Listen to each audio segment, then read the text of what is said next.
नमस्कार दोस्तों, आपका हमारे चैनल ऑसम टिप्स पर स्वागत है।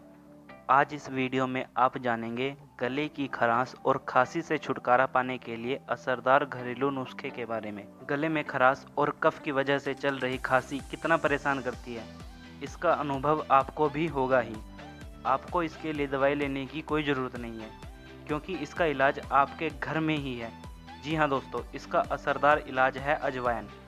अजवाइन न सिर्फ खांसी को दूर करती है, बल्कि यह जमे हुए बलगम को भी बाहर निकालकर आपकी श्वास नली को साफ करती है। यह शक्तिशाली एंटीसेप्टिक भी है।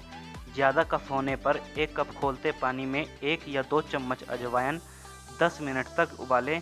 इस प्रकार तैयार की गई चाय को दिन में 3 बार पिएं। अजवाइन साइनस की तकलीफ को भी दूर करने में सहायक होती है। अगर आपको साइनस की समस्या है, तो आपको अजवाइन जैसी गर्म और खुश्क वनस्पति की ज़रूरत है। अजवाइन श्वसन तंत्र के इन्फेक्शन का पारंपरिक इलाज तो है ही, यह एक शक्तिशाली एंटीवायरल और एंटीबैक्टीरियल वनस्पति भी है।